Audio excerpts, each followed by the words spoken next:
Okay.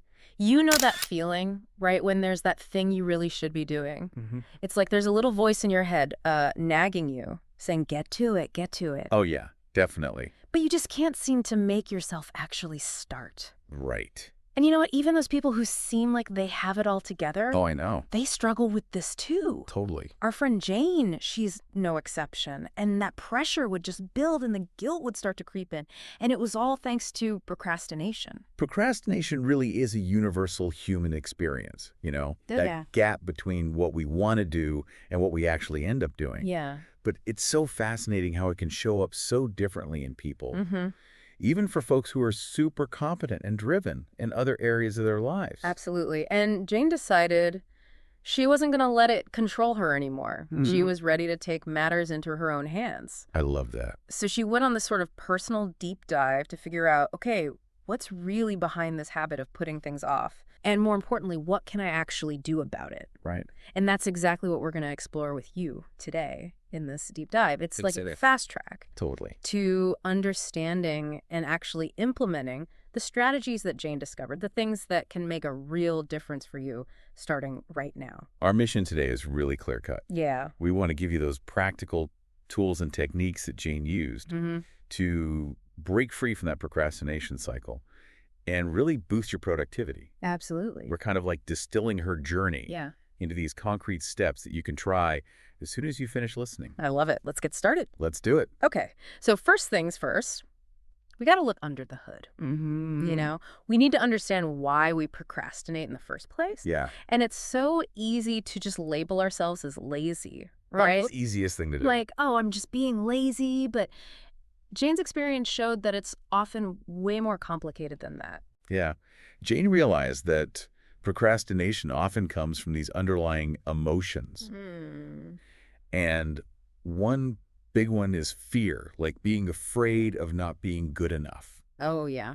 That anxiety that you won't meet your own expectations or that other people expect of you. Oh, yeah. Then there's perfectionism, that need to get everything perfect from the get-go, which honestly can be totally paralyzing. Yeah. And then, of course, there's just feeling completely overwhelmed by a task that seems way too big or too difficult to even start. And all of that really resonated with Jane. I bet. Like, she realized that when she was avoiding that huge 30-page report, Oh, yeah. it wasn't because she didn't want to finish it eventually. Right. It was more about this feeling of anxiety, Mm-hmm. this mental block that she had about even getting started on something so big. Makes sense. So think about this for a second, okay? Right. For you listening. Mm-hmm. Ask yourself honestly, what's making you avoid that task you've been putting off right now? Right. Is it the fear of not doing it perfectly? Nope. Or that feeling of being totally swamped just by the thought of it?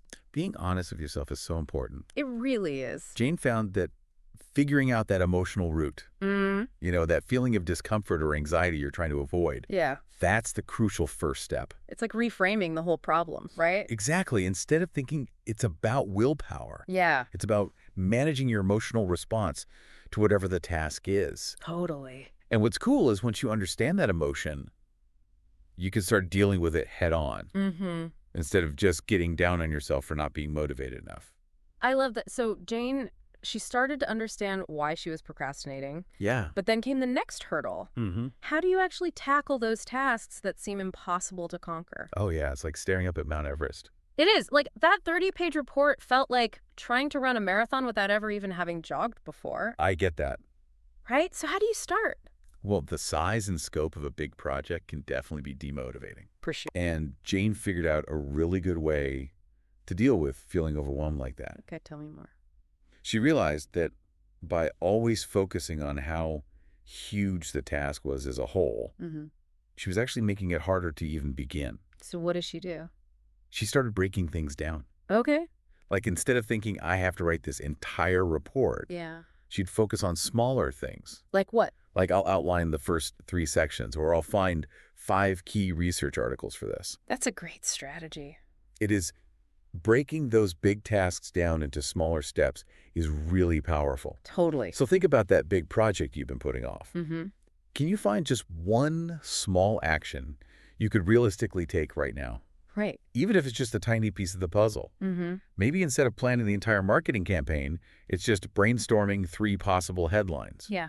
Focusing on that one little thing makes the whole task less scary It really does. and way more achievable. For sure. It's like tricking your brain into co-op. You tell yourself it's just this one small thing, Mhm. and suddenly you've started. Exactly. And speaking of small actions, Jane stumbled upon this really effective trick. Oh, yeah. What's that? The 2-minute rule. I love the 2-minute rule. It's so simple, It is. but it's actually incredibly effective. Tell me more.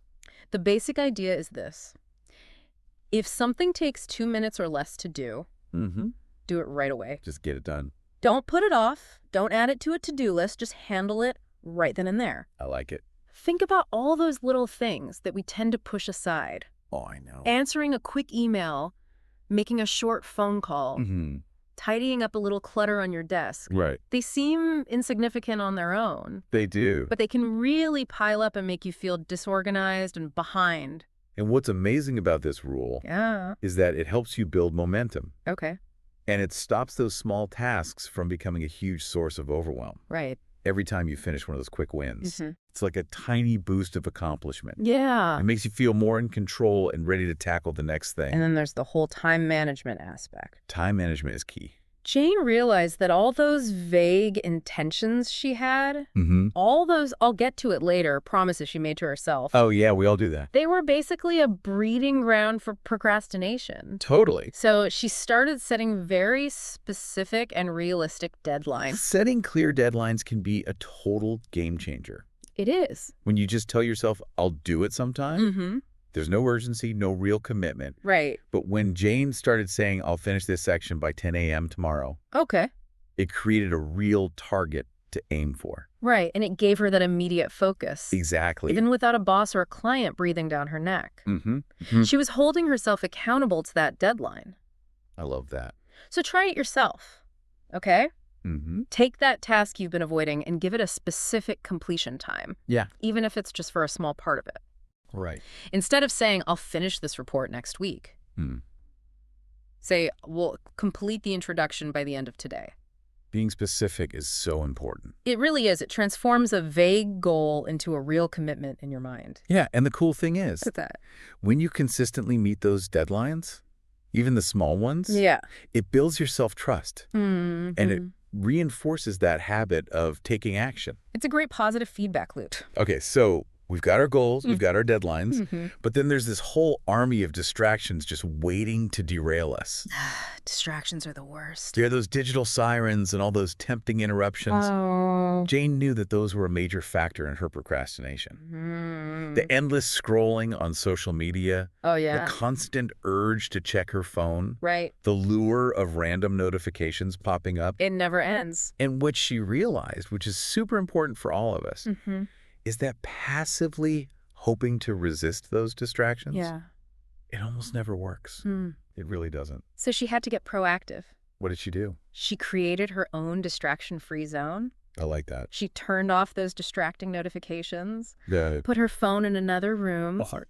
and found a quiet space where she could really focus on the task at hand. It's about creating that environment that supports deep work. It is. And her advice was just get rid of the distractions immediately. I love it. Silence your phone. Mm-hmm. Close those unnecessary tabs on your computer that are just calling to you.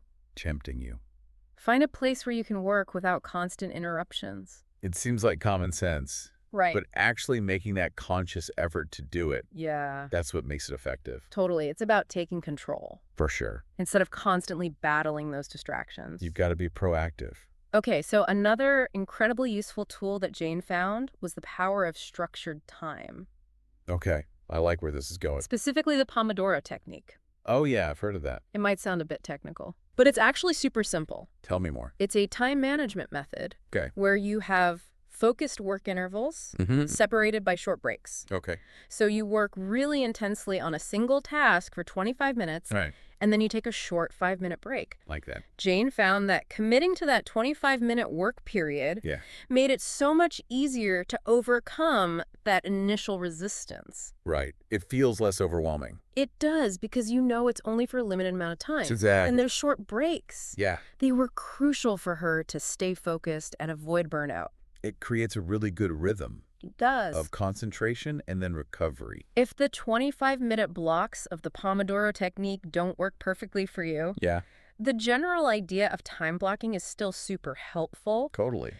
Set aside specific blocks of time in your day for certain tasks Right. and try your best to stick to that schedule. So, for example, you could try working for 25 minutes, taking a 5-minute break, and repeating that 4 times, Yeah, and then taking a longer 15 or 20-minute break after that. that sounds good. Okay, so we talked about breaking down those big tasks, Mm-hmm. but sometimes even those smaller steps can feel overwhelming. They can, especially when you're in procrastination mode. Exactly, and that's where Jane's 5-minute rule came in. The 5-minute rule. It was one of her go-to strategies. That one's a classic. It is, and it's all about overcoming that initial resistance to starting. Tell me more. The idea is you commit to working on the task for just 5 minutes. 5 minutes, that's it. That's it. That's doable. Right. Tell yourself, I'll just do this for 5 minutes. And see what happens. It sounds almost too simple to be effective. It does. But the psychology behind it is pretty powerful. Yeah. The hardest part of any task is often just getting started. It really is. Once you're actually doing it, even for just 5 minutes. You often realize that it's not as bad as you thought it would be, right? And you end up wanting to keep going. It's like you're tricking your brain into getting on board. Totally. The key takeaway is that starting, no matter how small the initial effort, creates momentum It does. and makes you way more likely to keep going. Absolutely. And once you start making progress even a little bit, Yeah. it's important to acknowledge your effort and reward yourself. Rewards is so important. They are. Jane figured out that small rewards along the way were a really effective way to stay motivated. Positive reinforcement can really make a difference. It can. She found that by giving herself those little rewards after finishing a task or even a big chunk of a task, Yeah.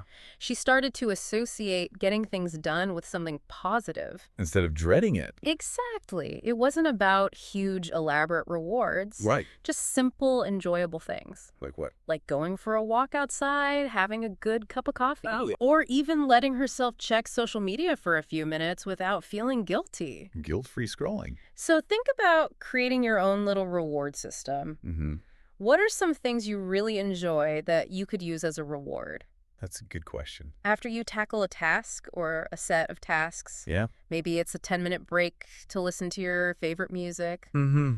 or having a healthy snack that you love, I like that. or watching a funny video online. Right. The important thing is that the rewards are things you genuinely like Absolutely. and that you give them to yourself right after you reach a milestone. Yeah. It helps to reinforce that positive connection. It does, and it makes the whole process feel less like a struggle. For sure. Another really interesting mental trick Jane used was visualization. Oh, yeah. Visualization is powerful. It's about using the power of positive anticipation. Tell me more. Visualizing yourself successfully completing a task is a surprisingly effective way to boost your motivation. I could see that.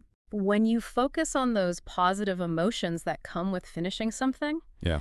that sense of accomplishment, the relief of having it off your plate, it creates a pull towards your goal. You're basically attracting it to you. So close your eyes for a second and really picture that task you've been putting off. Okay. Now imagine how amazing it will feel when it's finally done. I love that. Really try to experience that sense of satisfaction, that feeling of relief. Like a weight lifted off your shoulders. Exactly. Just holding on to that positive mental image Yeah. can really increase your desire to get started. It's like shifting your focus It is. from the potential difficulties to that rewarding outcome. Yeah, and it makes you more invested in achieving it. Totally. And finally, Jane discovered the importance of having support. Having someone in your corner. Exactly. Yeah. She found that external accountability made a huge difference. It can be so helpful. It can, knowing that someone else is aware of your goals and that they'll be checking in on your progress. Yeah. It adds a layer of motivation. It's like having a cheerleader. It is. So what Jane did was she shared some of her key goals with a close friend and a supportive colleague, Okay. and she just asked them to check in with her every now and then. Just to see how things were going. Exactly. Yeah. And that simple act made a big difference in her consistency. Accountability is powerful. It really is. So think about reaching out to someone you trust. Mm-hmm. A friend, a family member, a coworker, even someone in an online community Right. who has similar goals. Yeah. Share what you're working on and ask them to check in with you periodically. I love it. That external encouragement can be so valuable. It really kind of counteracts that urge to procrastinate. Yeah, and it creates a support system that encourages action. For sure. So there you have it. Those are the key strategies that Jane used Hmm. to finally take control of her procrastination. I'm impressed. And like Jane always said, the most important thing is to take action right now. Yes, do something, even if it's small. Pick one of these strategies that resonates with you Yeah. and try it out today. It doesn't have to be a big thing. It doesn't, maybe it's setting a timer for a 25-minute work session Mm-hmm. or taking a few minutes to clear away those distractions from your desk Right. or just committing to working on that one task you've been avoiding for 5 minutes. Any of those will work. The point is to break that cycle of inertia and get started. Remember, procrastination is a habit. It is. And just like any other habit, it can be broken For sure. and replaced with more productive patterns. It's all about making those small, deliberate choices Mm-hmm. to act instead of delay. You've got this. And as you're thinking about all of this, consider this. Okay. How much could your productivity improve? Mm-hmm. And how much of that pressure that Jane used to feel could you let go of? Yeah. By simply identifying and addressing one small trigger Right? in your daily routine that leads to procrastination. I like that. It's definitely something to think about. It is food for thought. It is. And that's it for our deep dive into overcoming procrastination.